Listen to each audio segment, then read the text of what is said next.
Jésus disait à ses disciples, « Je suis venu apporter un feu sur la terre, et comme je voudrais qu'il soit déjà allumé,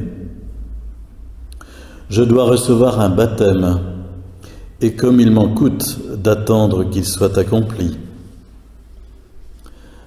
Pensez-vous que je sois venu mettre la paix dans le monde ? Non, je vous le dis, mais plutôt la division. Car désormais, 5 personnes de la même famille seront divisées, 3 contre 2 et 2 contre 3. Ils se diviseront le père contre le fils contre le père, la mère contre la fille, et la fille contre la mère, la belle-mère contre la belle-fille, et la belle-fille contre la belle-mère. » C'est un passage de l'Évangile où on parle des belles-mères. Vous avez remarqué, il n'y en a pas beaucoup, il doit y en avoir 2 dans l'Évangile, dont celui-ci. Et très curieusement, Jésus aime énoncer ainsi le Père, le Fils, la mère, la fille, la belle-mère, la belle-fille, parce que sans doute en Orient, on est beaucoup plus sensible que chez nous aux relations intrafamiliales.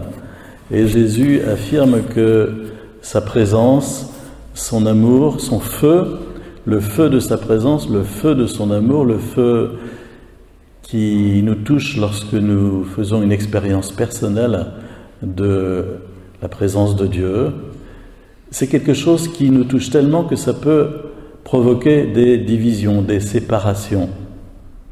Voilà. D'ailleurs, les paroles de Jésus sont très paradoxales puisqu'il va jusqu'à poser la question « Croyez-vous que je sois venu apporter la paix sur la terre ?» Alors qu'évidemment, dans l'Ancien Testament, le Messie, c'est le prince de la paix, et que tout à l'heure, on va même faire une prière juste avant la communion pour demander à Dieu qu'il conduise son Église vraiment à l'unité parfaite, et en rappelant une autre parole de Jésus, « Je vous laisse la paix, je vous donne ma paix ». Pourquoi est-ce que Jésus dit le contraire ici? Sans doute parce qu'il veut nous provoquer et nous faire comprendre que s'il survient dans nos familles à certains moments des séparations, des divisions à cause de la foi, c'est quelque chose d'assez inévitable. Et c'est ainsi. Et Jésus l'a prévu, l'a annoncé, l'a dit, et c'est dans l'ordre normal des choses. Mais pas seulement dans les familles, on peut penser aussi dans un milieu de travail, on peut penser aussi dans la société tout entière. Le fait de prendre ses points de repère en Dieu, de plonger ses racines en Dieu, fait que nous sommes, par rapport à tous les autres, nous sommes ailleurs, nous sommes différents. Et donc, quelque part, ça va forcément provoquer des frictions, voire même des séparations à certains moments. Et c'est ainsi. Mais voyez le mot que Jésus a employé, le feu. Je suis venu apporter un feu sur la terre. Aujourd'hui, on connaît bien le feu des incendies, on a des extincteurs. Cet été, on connaît bien le feu des barbecues, on en fait pas mal. Mais Jésus parle d'un autre feu qui est le feu de son amour, le feu de sa présence. C'est quelque chose de dévorant. Et le feu, on le sait bien, c'est quelque chose qui éclaire, c'est quelque chose qui réchauffe, mais c'est aussi quelque chose qui détruit. Et quelque part, Jésus dit que ça détruit en nous les références au monde pour nous donner d'autres références, d'autres marqueurs, d'autres vérités qui sont celles de Dieu. Ensuite, je crois que la seconde lecture s'emboîte très bien dans cette perspective au fond. Je vous propose de la relire. Si jamais vous avez le texte sous les yeux, avec Prions en Église ou un autre missel, vous pouvez suivre l'auteur de la lettre aux Hébreux, qui est sans doute un disciple de saint Paul, Sylvain ou Silas. Et cette lettre a été écrite avant même la destruction de Jérusalem en 70. Donc l'auteur de la lettre aux Hébreux regarde le culte qu'il y a au temple de Jérusalem, et puis il dit comment le culte chrétien est différent et comment le grand prêtre c'est Jésus lui-même, etc. Et puis il a un passage au chapitre 12 que nous avons entendu ici. Souvenez-vous, dimanche dernier, on écoutait un autre au chapitre 11 où il parlait de la foi, Abraham, par la foi, parti, etc. Et ici, l'auteur de la lettre aux Hébreux nous dit tous ceux qui ont vécu dans la foi, précisément, c'est une foule immense de témoins. Une foule immense de témoins, ils nous entourent.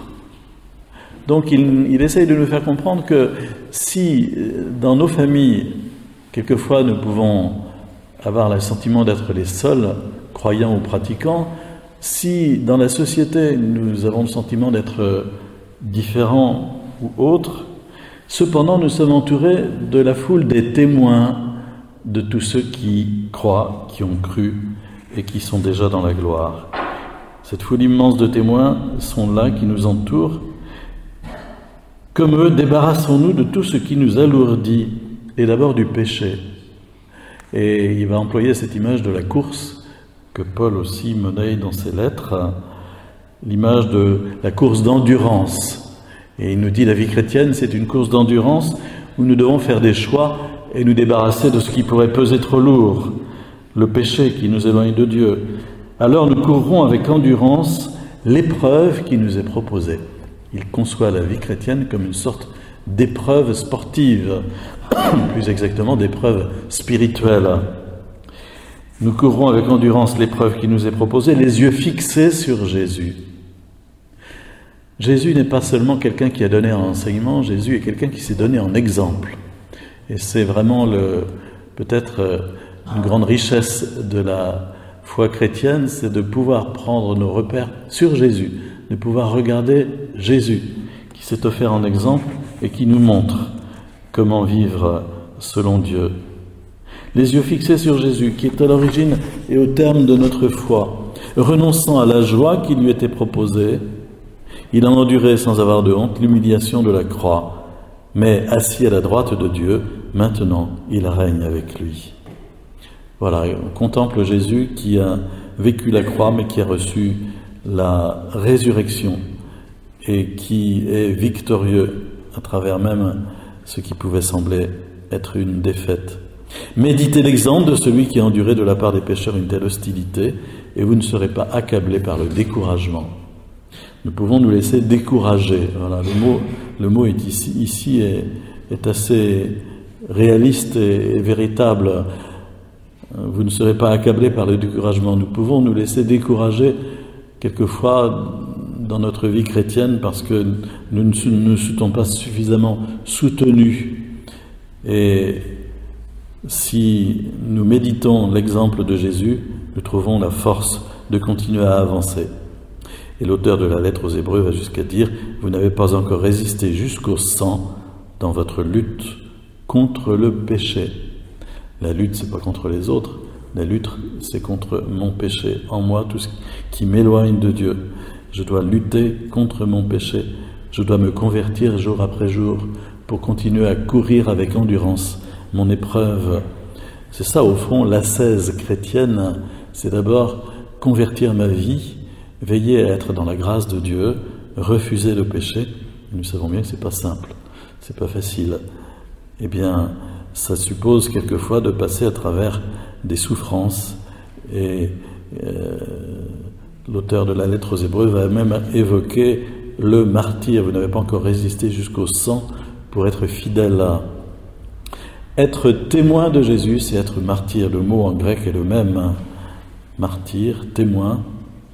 Demandons à l'Esprit Saint de nous fortifier, que le feu de l'amour de Jésus nous pénètre plus profondément ce matin pour que nous puissions continuer à marcher dans notre vie chrétienne quotidienne et être témoins de Jésus.